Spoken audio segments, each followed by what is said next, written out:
Hello everyone, welcome to the first class. In this class, we're going to talk about timing and spacing. The reason I made this a first class is because timing and spacing is the single most important principle in animation. Yet no one really talks about it. At least not enough people are talking about it. It is a secret to a great, good-looking, awesome animation that people don't teach you that I'm about to unveil. So without further ado, let's jump right in. So first, let's talk about what is animation. Put simply, we have a stick here, and people may say from A position to B position when it animates, that's animation. However, this is not really an animation. This is only a movement or a position change. So what is animation? In my understanding, animation is everything that happened between A and B. Everything that happened between A position and B position. This entire thing in the center is animation. We'll elaborate more on that later on. In this lesson, we'll talk about the single most important thing in animation, the single most important principle. The overarching principle that will change how you animate every single thing for the rest of your life. The thing that you'll practice the most, more than anything else, if you want to be a professional animator. So what is it then? The thing that differentiates an amateur animator and a professional animator is the understanding of timing and spacing. If you understand timing and spacing as an animator, you will already be better than 50% of the animator out there. If you finish this course and do all the projects and understand the essential skills that we taught in here, I can guarantee that you will be better than 80% of the animator out there, because most of the animators don't know about these essential concepts and what makes up a great and professional animation. Next, let me explain to you what is timing and spacing in animation.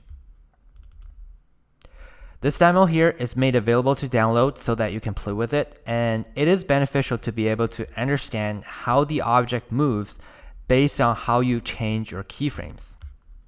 Like here we have a stick and two positions. Let me just hide this and turn on this animation here. As you can see on the screen, first let's talk about timing. Timing is pretty simple.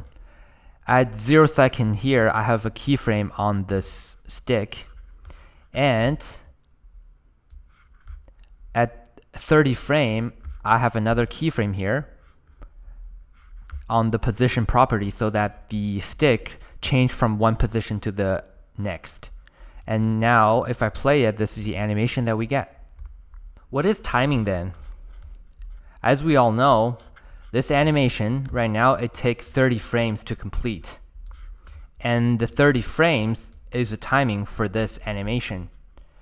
That's the duration of the animation and also how long it takes for the animation to happen. That's timing. Easy to understand, right? However, not a lot of people know what is spacing and what a spacing means. Now let's say I want to make this animation faster, make the stick to move faster. How do I want to do that? Some people may say, well, you can make the two keyframes closer so that we can modify the timing, and then now it moves faster. Instead of taking 30 frames, it can take maybe 23 frames to complete the animation, so that's faster. And another way might be just, let's go back to right click, keyframe assistant, ease it, so that the animation is easing in and easing out. And it appears so the animation is faster. After these two ways, this is where most of the animators stop. However, there's much more to it. Some people ask, why is my animation so plain or boring? It doesn't look so smooth. It doesn't have the energy that I wanted. Here's the ultimate answer to all your questions.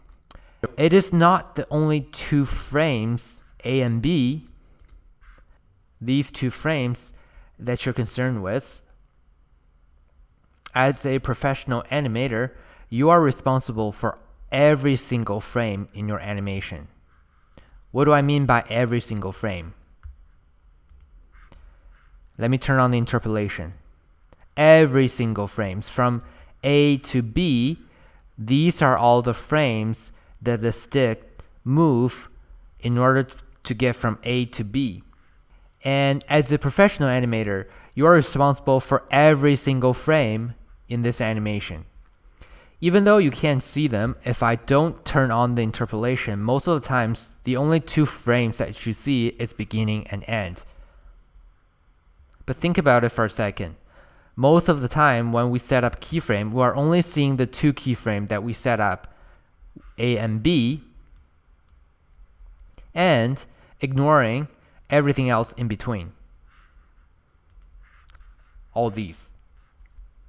If you're only concerned with these 2 keyframes, A and B, and all you do is simply just ease the 2 keyframes, you're missing out on an infinite option that you could have on your animation by changing the spacing. That's why your animation looks so plain and amateur. The only way to become a professional animator is to take the responsibility of all of your in-between frames and manipulate them with a purpose. And the way to do that is by using timing and spacing. Now you probably understand what is spacing. All these in-between frames, one between another, these are called spacing. Remember, the timing that we have is the duration of the animation. Now you're only concerned with A and B, 2 positions, and the duration of the animation. And when we talk about spacing, that's when we talk about all the frames in between A and B and how we manipulate all the frames in between to create the animation that we want. So the next question is, how do we change spacing? Timing, as we all know, we can change the keyframe on the timeline here. Let's say I have 2 keyframes. I can easily drag the keyframes to change the timing. That's very simple. But now, how do we change the spacing? In After Effects, spacing is actually controlled by a graph editor, which is hidden.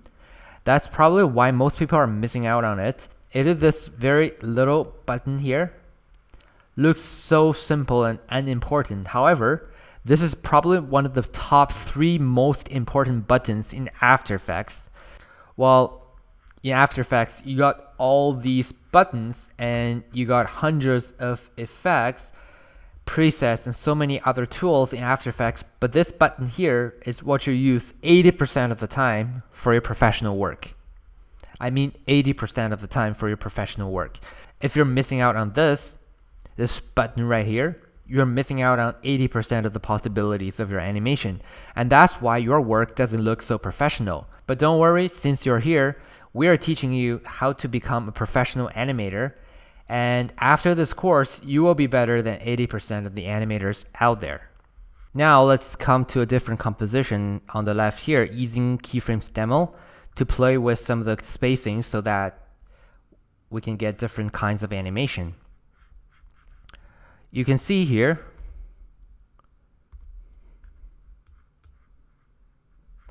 let's set the keyframes here to linear.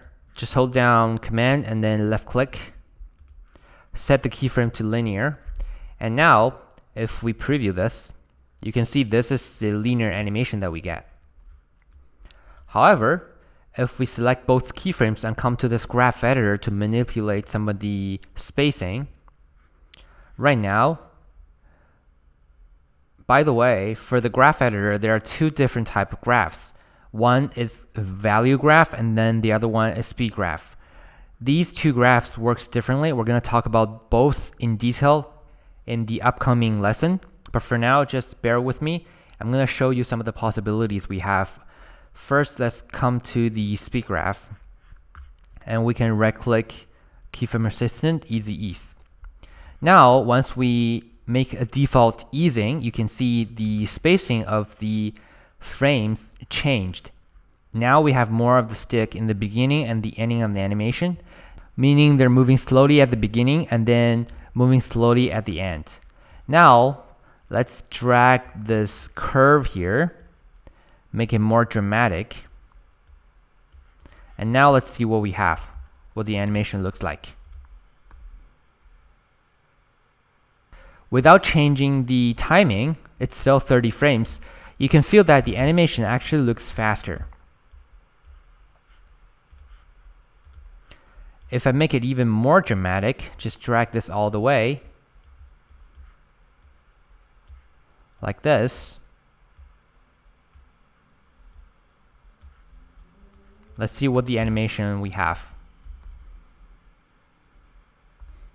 Now I can click on this hide all button. I can hide all these interpolation, just seeing the 2 frames at the beginning and the end without seeing any of the in-between frames. This is what the animation looked like. You can see it's got much more energy, and then it's got character to it. It doesn't look so boring anymore.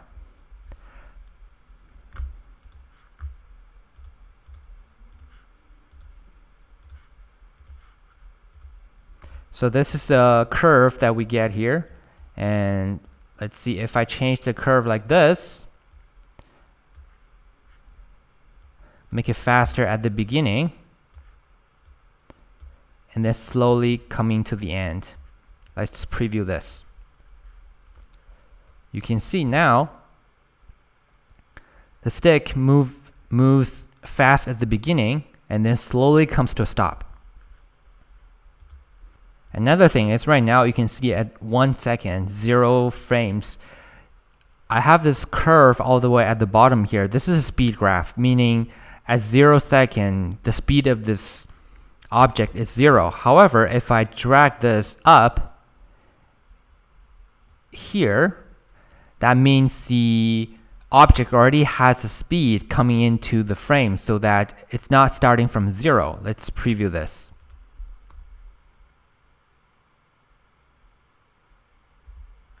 So that's how it looks now.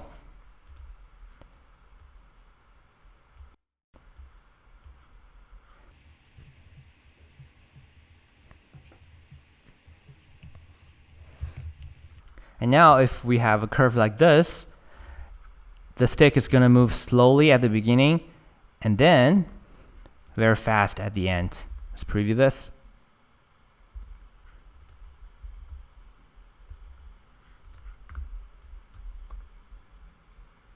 So it stopped very abruptly. Now you can see with the changing in spacing, we can get so many different options to our animation. This is what the in-between frames look like with our curve looking like this. If we show the comparison here,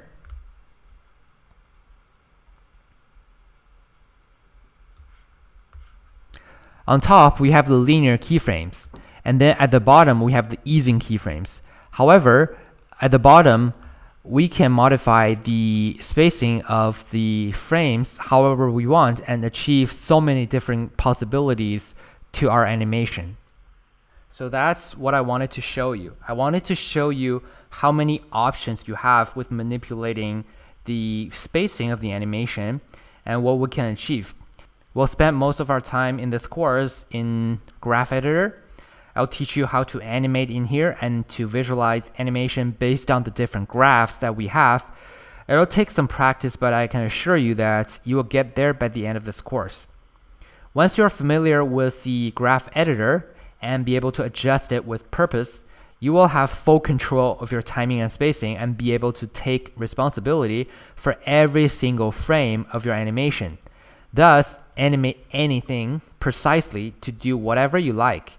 Not only that, you will have the confidence of knowing you can do anything you want and not limited to the 2 keyframes and the system default easy ease, or use plugins to get the desired look. You will be able to achieve everything and anything manually with Graph Editor. I'll also attach a PDF reference sheet with different type of graphs that are most commonly used by professional animators so that you can take this project file and play with it to get the different type of animation in the document.